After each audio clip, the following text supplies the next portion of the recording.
As you listen to today's episode of the podcast, I invite you to go directly to the blog post for this episode. You can find it by visiting markdillon.com/88. That's the number 88. There you'll find all of the information shared in today's episode, including easy-to-click links and videos.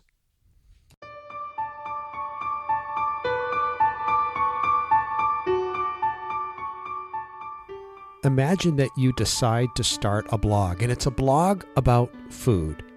It's not necessarily focused on any particular type of food. You begin this blog, you start creating this new project, and within weeks, you actually start a journey towards eating more plant-based, and you yourself first become vegetarian, and then soon after, you actually go plant-based. Well, that actually happened to today's guest, Ashley Melillo. She is a blogger at blissfulbasil.com, and she's going to share not only her own transition and her own journey to eating plant-based, but also about her professional work as well as a blogger.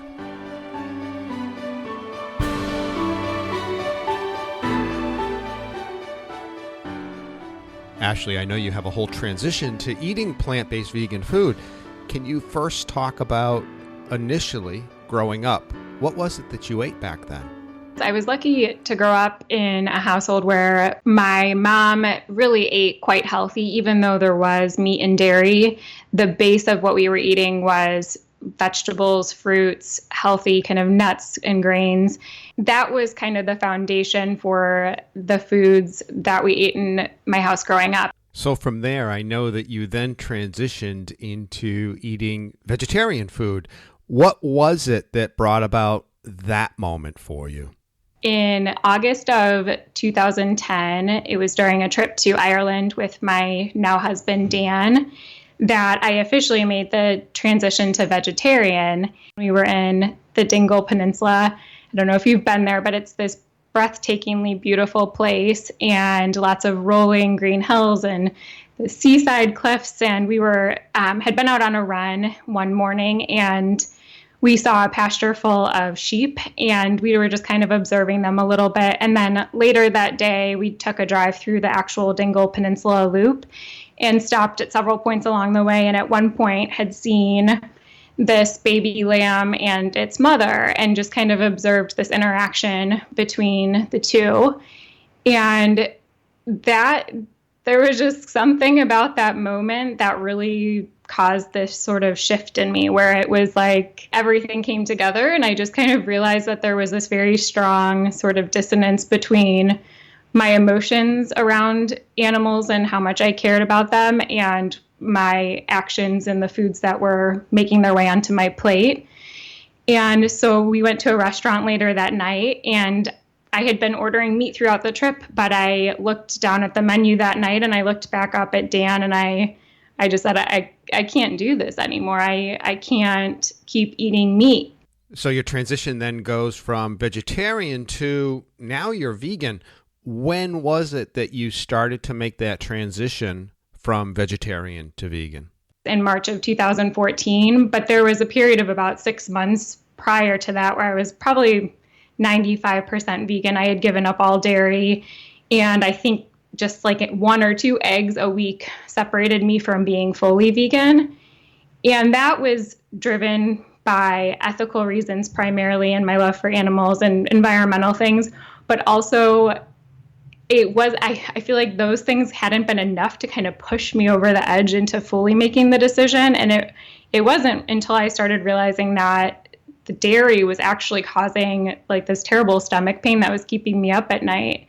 It was like my body made the decision for me, kind of like, okay, well, you've been thinking about doing this for a while now, and now I'm going to give you another nudge because, dairy is not agreeing with your system. So I think it's called the Meat Out Challenge, and it was in March that year. And so I took that pledge to give up meat, dairy, and eggs for a year, and then have been vegan ever since that point. So it's been about 2.5 years. Well, can we talk a little bit about those transitions? Because as you were describing the trip in Ireland, and then you're sitting down to dinner and you're looking at the restaurant.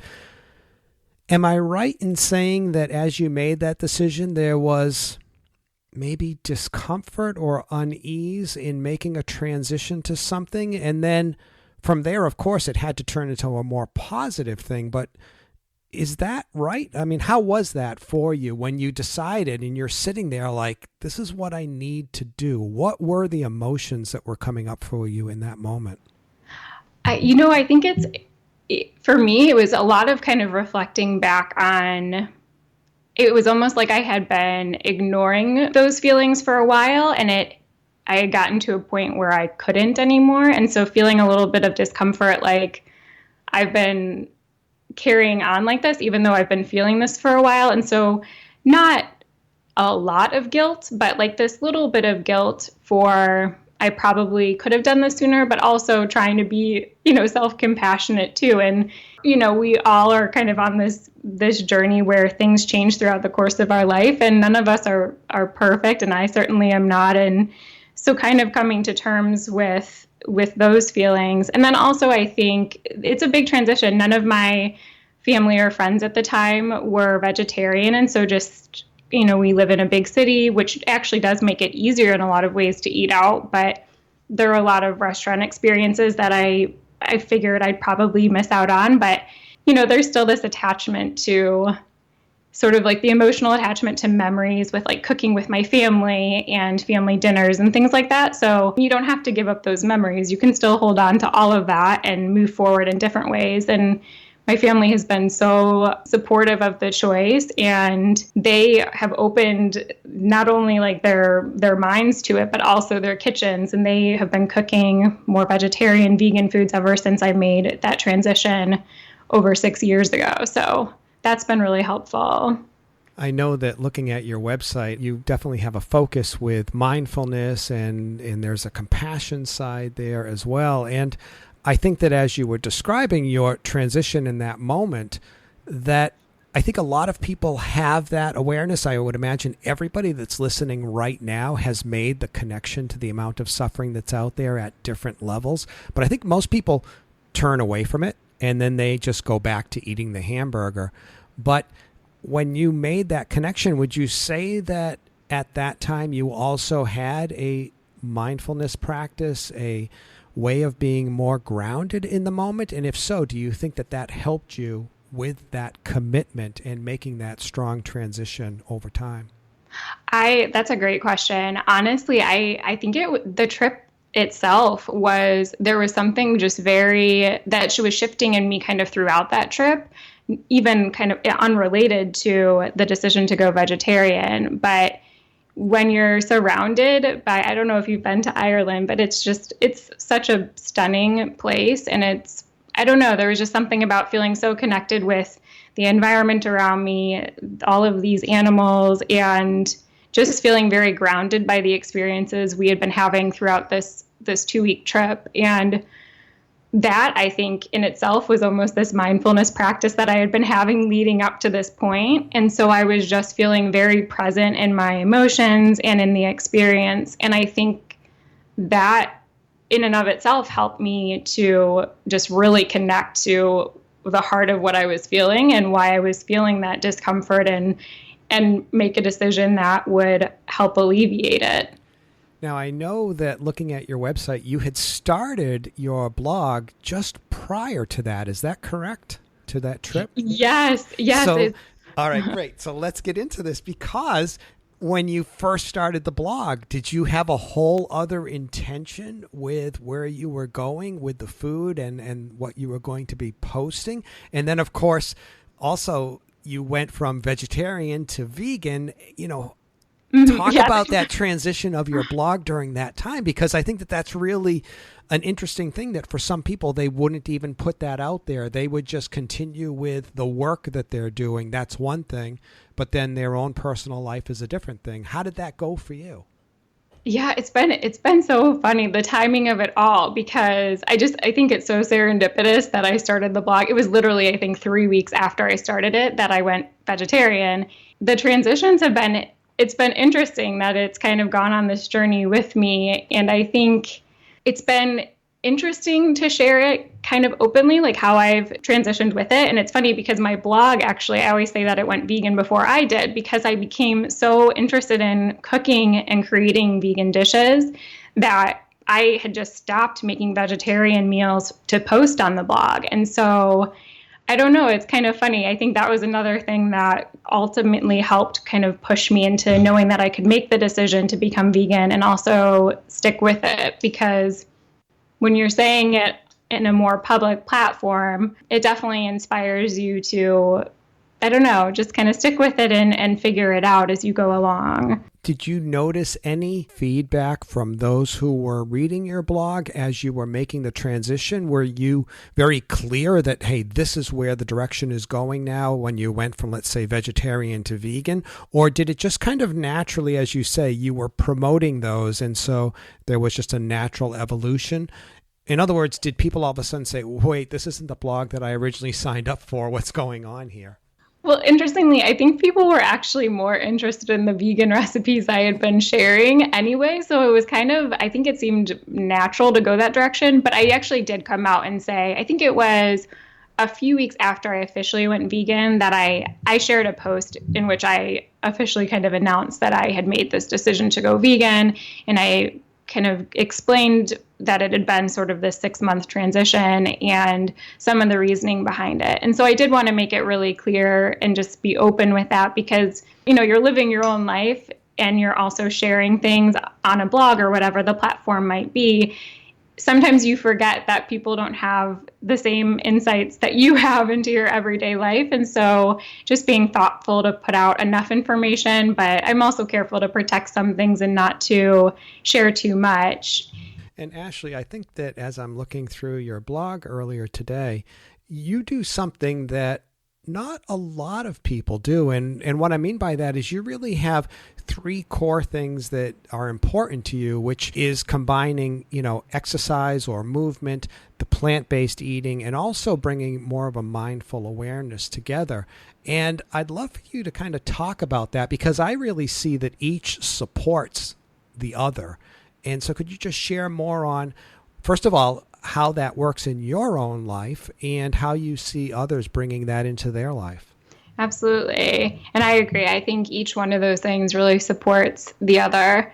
For me, I actually talk about this a lot in the introduction of my cookbook, which will be out December 20th, but it's been kind of this evolution of figuring out, you know, how do I find this sort of sustainable sense of joy or contentment, however you want to phrase it. I used to pretty commonly refer to like happiness in general, but I think it's an overused and kind of ambiguous term at this point. And really, I think what most people want in their life is a sense of joy and purpose and fulfillment. And we search for it in so many different ways, in so many different places. And so I think part of the reason I was so drawn to psychology was kind of trying to find these things within myself and within my own life. And so through the training I did in undergraduate studies and then also in grad school, I really started kind of looking inward and exploring it with myself too.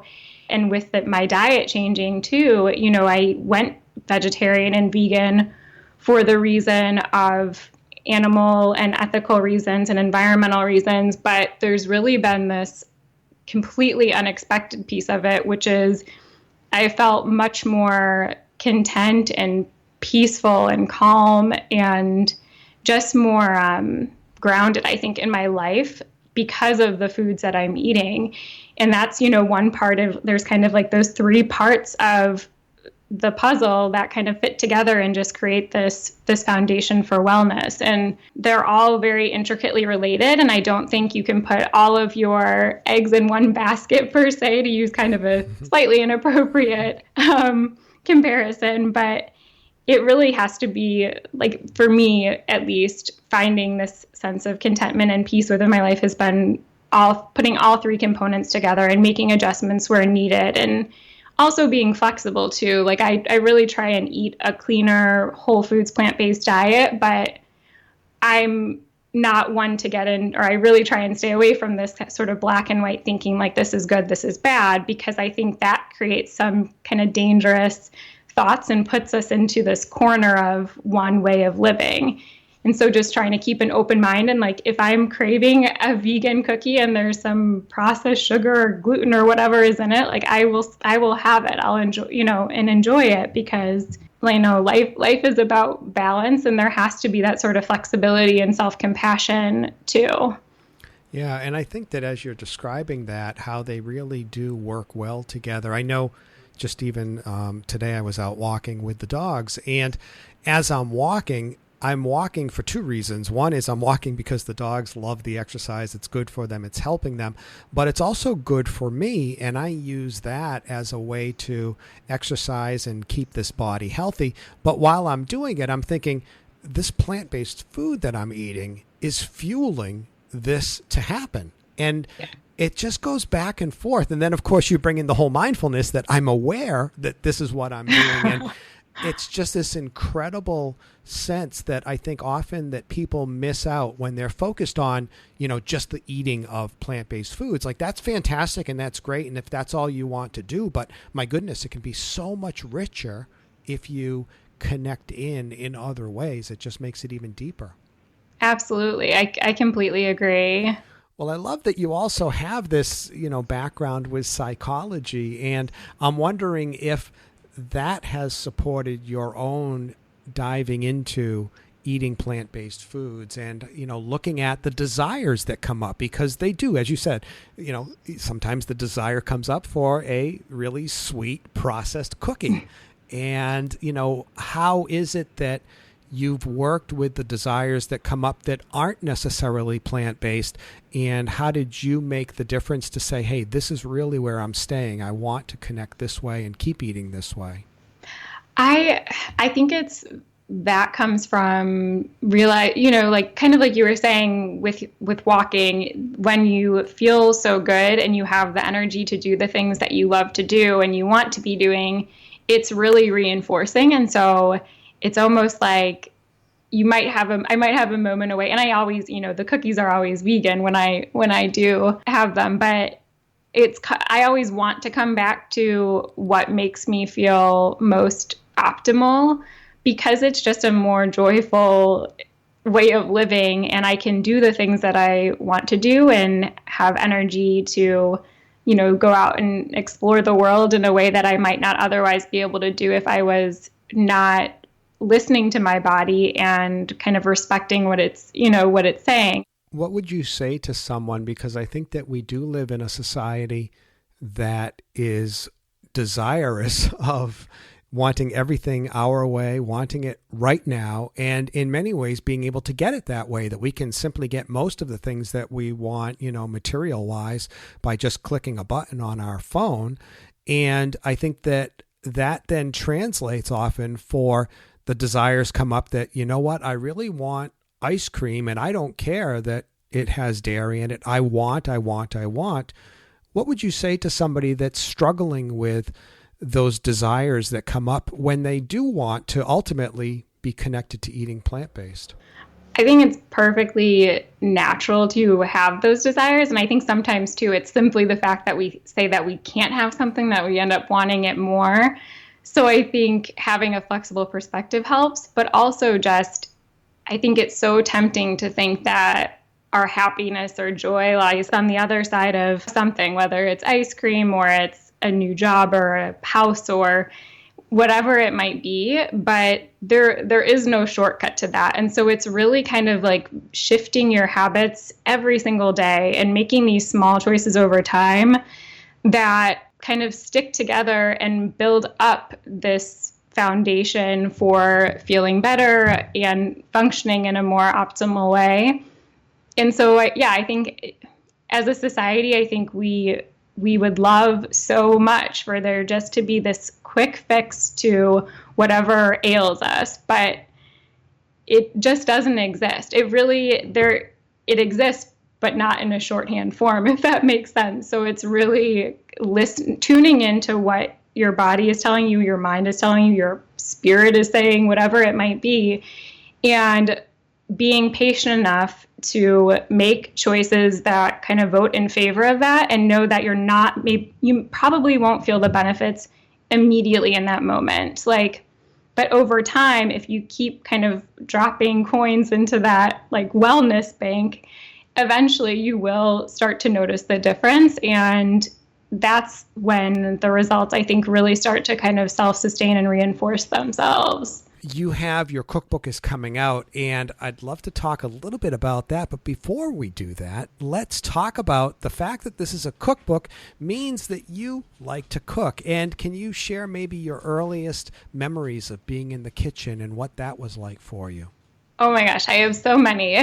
So my mom and stepdad, my parents are divorced, and both are remarried. Both sets of parents love to cook and cook in different ways. But I lived primarily at my mom and stepdad's house growing up, and they just love cooking. So I have so many memories of cooking with them. I think the first time, you're always trying to kind of aspire to be like your parents or whoever you look up to when you're younger. And so I had an experience where I tried to make cookies out of, I think, flour, water, and sugar, and it was just terribly disgusting. And that was when I was really young. But we always had family dinner nights on Tuesdays. And so even when we were in high school, my brother Brad and I, we would have, tons of activities going on. But it was always, the rule was, you keep your Tuesday nights clear, or at least keep them clear until 8:00, because we're going to sit down and have a family dinner. And you go through phases where you just kind of dread it and don't want to do it, but it really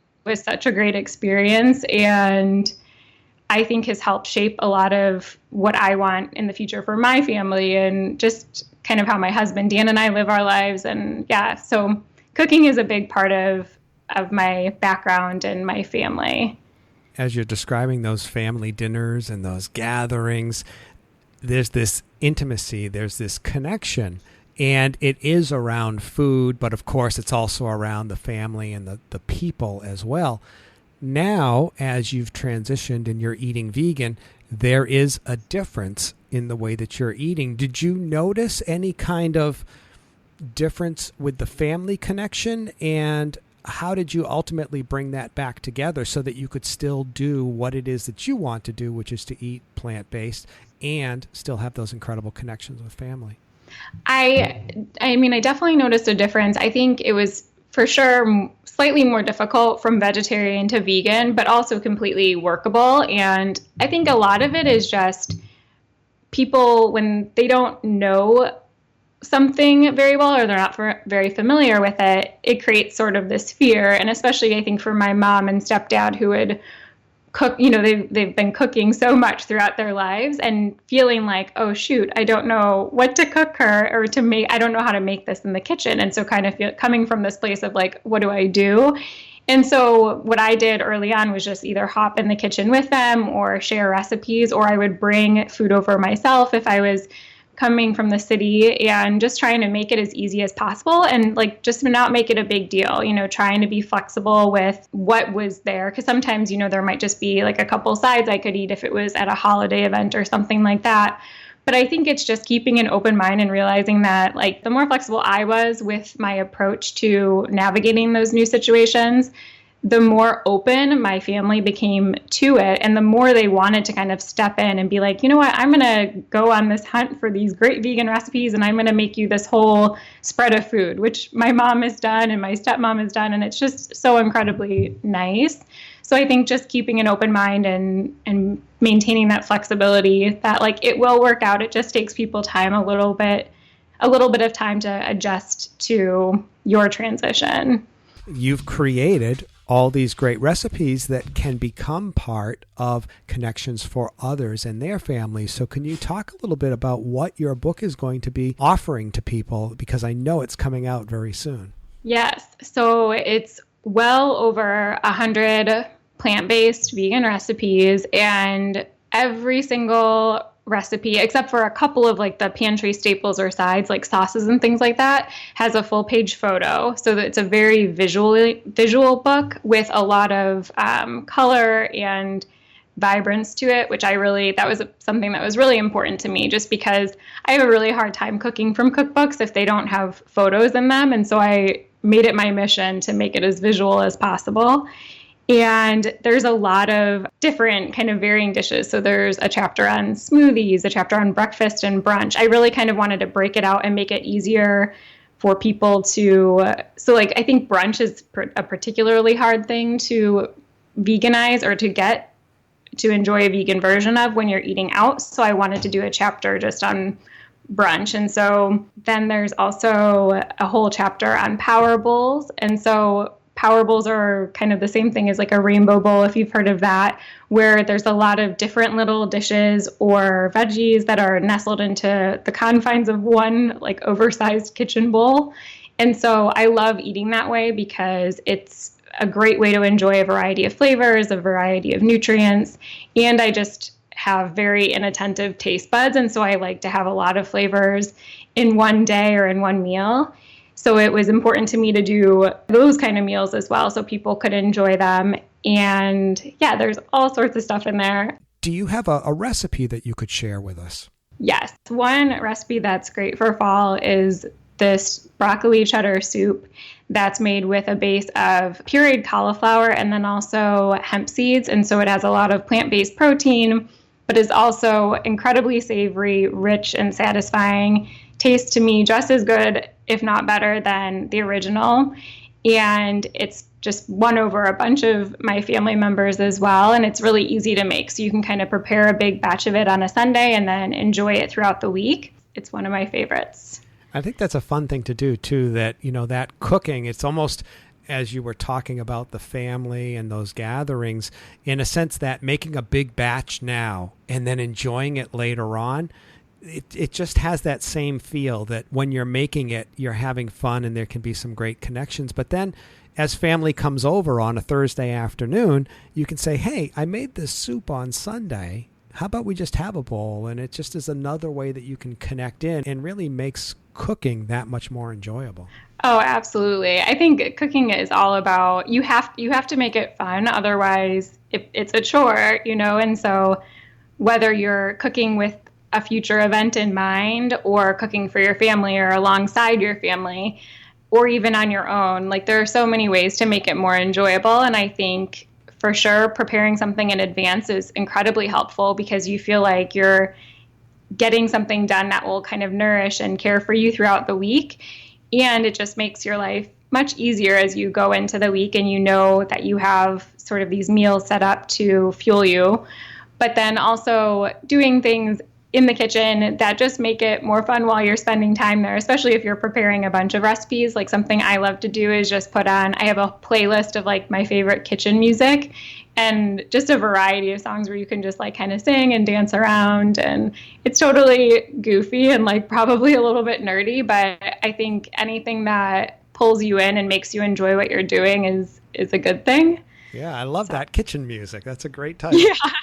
Yeah, my husband is a huge music buff, and so he put together this playlist for me, and I just go in and add things to it. As you've been traveling around, or maybe in your own community, do you have a favorite vegan or vegan-friendly restaurant that you could share? Yes. You know what's crazy is my favorites are all outside of Chicago. I think Chicago is starting to get into more vegan fare, but they're a little bit behind some of the other cities that I've really kind of connected with. I don't know if you've been to any of the restaurants in Philadelphia, but there are a few there that are just fantastic. And then in California, I think my absolute favorite vegan restaurant is Gracias Madre. I've been to the one in San Francisco and just thought they did a fantastic job. The food is super fresh, it's innovative, and it's very appealing. And it's one of those places that you can take people who aren't vegan and they'll be completely impressed and actually start craving the food. So that was one that I love. And then, yeah, I'm trying to think with Chicago, there are a lot of places that have been adapting their menus to have vegan options. And many places are just becoming very open to that idea. But in terms of just vegan food, it's harder to find just solely vegan restaurants that I like go back to over and over again. I feel kind of bad saying that. I'm not trying to like give Chicago a hard time, but yeah. Well, we did when we were in LA recently, and I think you have one in Chicago. There's Native Foods, I think it was. Yes. And I mean, their watermelon drink. Oh dear God, I had like 6 of them in one sitting. My fiance Ingrid is like, "What are you doing?" I'm like, "I can't stop. This is heaven." It's so good. The watermelon fresca. It's amazing. We used to actually live above one of the locations in Chicago. Oh no, that would be horrible. I couldn't. I'd eat every day there. I would go to yoga and then go to Native Foods, I think like 2 times a week and sometimes more. And it was crazy, but so good. That's great. If the listeners would like to stay in touch with the work that you're doing and stay up to date on your blog, what's the best way that they can do that? So you can reach me on Instagram, Twitter, and Facebook, all at Blissful Basil or with /Blissful Basil. And then on Pinterest, it's /Ashley Melillo, and that's ASHLEYMELILLO. And then also, if you go to my blog and contact, there's a contact form, or also you can just send me an email. And I always try and reply to every email I get from readers or just people reaching out. So any of those options is a great way. Excellent. Well, I thank you very much for sharing everything you did, not only with your journey, but also the journey with your blog and all this great information on how we can all bring some great plant-based vegan food into our life. I appreciate your time today. Thank you so much for having me. It's really been a pleasure. Your journey to eating plant-based food begins really right now. The next meal you eat can be the meal that begins your journey. Go enjoy some great plant-based food.